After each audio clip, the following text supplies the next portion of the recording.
మన పాలమూరు జిల్లాకు అండగా నిలబడ్డారు. ఇది మనకు ఒక గొప్ప అవకాశం అని నేను చెప్పదలుచుకున్నా. మిత్రులారా, ఇవాళ నేను మిమ్మల్ని అడుగుతున్నా, ఇవాళ టీఆర్ఎస్ నాయకులు, బీజేపీ నాయకులు, ముఖ్యంగా బీఆర్ఎస్ వాళ్ళు, చంద్రశేఖరరావు గారి కుటుంబం ఏ రకంగా మాట్లాడుతుండ్రో, ఏ రకంగా విమర్శిస్తుండ్రో, ఏ రకంగా తిడుతుండ్రో నిశితంగా మీరందరూ గమనించండి.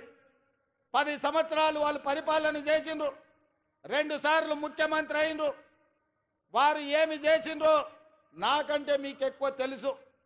ఎందుకంటే ఈ మట్టిని నమ్ముకున్న మీరు, ఈ మట్టిలోనే పుట్టి మట్టిలోనే కలిసే మీరు, ఈ మట్టే శాశ్వతమని నమ్మిన మీకు రైతు రుణమాఫీ గత ప్రభుత్వంలో జరిగిందా? రైతుకు గిట్టుబాటు ధర వచ్చిందా? ఆనాడు చంద్రశేఖరరావు గారు స్వయంగా మాట్లాడిన మాటల్ని ఈనాటి రైతాంగం మర్చిపోయిందని వారు అనుకుంటున్నారా? ఆనాడు ఒరేస్తే ఉరేసుకున్నట్టే అన్నది ఈ పెద్ద మనిషి చంద్రశేఖరరావు గారు కాదా? ఇవాళ మరి నేను మిమ్మల్ని అడుగుతున్న, మీ ద్వారా ఈ తెలంగాణ రాష్ట్ర రైతాంగాన్ని నేను అడగదలుచుకున్నా. ఆనాడు ఒరేసుకుంటే ఉరేసుకున్నా అన్నట్టు ఆనాటి ప్రభుత్వం అంటే, ఈనాడు మీరు ఒరేసుకుంటే 500 రూపాయల బోనస్ ఇస్తామని చెప్పిన మాట ఉత్తమ్ కుమార్ రెడ్డిది కాదా? ఒరేస్తే ఉరేసుకోండి అని చెప్పిన ఆనాటి పెద్ద మనిషి, మీరు వరి వేసుకోండి, వేసుకున్న వరికి 500 రూపాయల బోనస్ ఇస్తాం, మీ ఖాతాలో 3 రోజుల్లోనే బోనస్ కనక వర్షం గలగల రాలుతుంటే బీఆర్ఎస్ వాళ్ళ గుండెల్లో పిడుగులు పడుతున్నట్టుగా ఉన్నది. మిత్రులారా, ఇవాళ కాళేశ్వరం కట్టినా అన్నాడు, పాలమూరు రంగారెడ్డి ఎత్తిపోతలు చేపట్టినా అన్నాడు. ఇప్పటి వరకు 10 సంవత్సరాలలో ఆనాటి చంద్రశేఖరరావు గారు కేవలం సాగునీటి ప్రాజెక్టుల కోసం, కాంట్రాక్టర్ల కోసం 1,83,000 కోట్ల రూపాయలు ఖర్చు పెట్టిండు. అందులో కాళేశ్వరానికి 1,02 కోట్ల రూపాయలు, 1,02,000 కోట్ల రూపాయలు ఖర్చు పెట్టిండు. 1,02,000 కోట్ల రూపాయలు ఖర్చు పెట్టి ఆనాడు పండిన పంటను కాళేశ్వరం నీళ్లతో పండించిన అని గొప్పలు చెప్పుకున్నాడు. వారు చెప్పుకున్నప్పుడు మేమేం అనలేదు.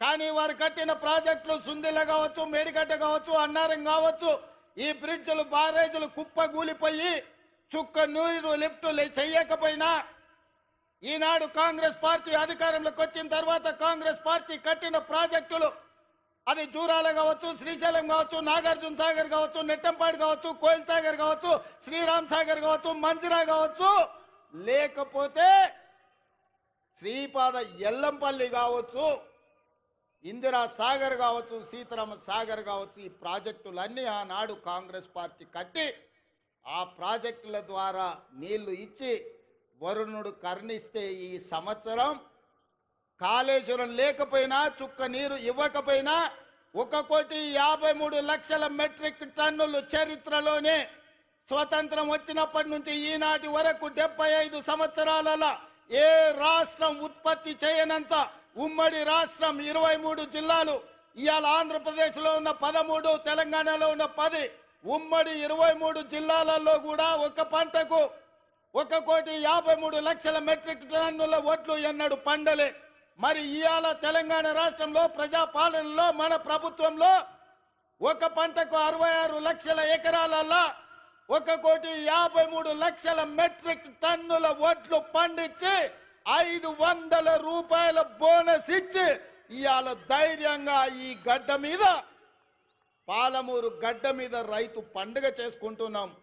మనకు రైతు పండుగ చేసుకునే హక్కు లేదని బీఆర్ఎస్ వాళ్ళు అంటుండ్రు. మీరు ఒక్కసారి ఆలోచన చేయండి మిత్రులారా. 10 సంవత్సరాలు, మొదటి 5 సంవత్సరాలు 1,00,000 రూపాయల రుణమాఫీ చేస్తా అన్నాడు. 4 విడతలు అన్నాడు, మిత్తి నేనే కడతా అన్నాడు. ఆయన కట్టిన దాంట్లో అసలు కంటే మిత్తికే ఎక్కువైంది. 2018 నుంచి 2023 వరకు మళ్ళీ 1,00,000 రూపాయల రుణమాఫీ చేస్తా అన్నాడు. మొదటి 4 సంవత్సరాలు అన్నా పైస కూడా ఇవ్వలే. ఆఖరి సంవత్సరం ఔటర్ రింగ్ రోడ్డును అమ్మి 11,000 కోట్ల రూపాయలు రైతుల ఖాతాలో వేస్తే 8,596 కోట్ల రూపాయలు మిత్తికే పోయినాయి. అసలు చెల్లించింది 2,500 కోట్లే. మిస్టర్ హరీష్ రావు గారు, మీరు వినండి స్పష్టంగా. ఆర్థిక మంత్రిగా మీరు బాధ్యత నిర్వహించింది కదా. ఔటర్ రింగ్ రోడ్డు 7,500 కోట్ల రూపాయలకు తెగ నమ్మి ఆనాడు కాంగ్రెస్ పార్టీ నిర్మించి ఒక అద్భుతమైన ఆస్తిని నగరానికి తెలంగాణ రాష్ట్రానికి ఇస్తే దాన్ని అమ్మేసి 5 సంవత్సరాలలో రైతు రుణమాఫీ చేసింది మీరు 11,000 కోట్లు అయితే అందులో 8,500 కోట్ల రూపాయలు మిత్తికే సరిపోయినాయి.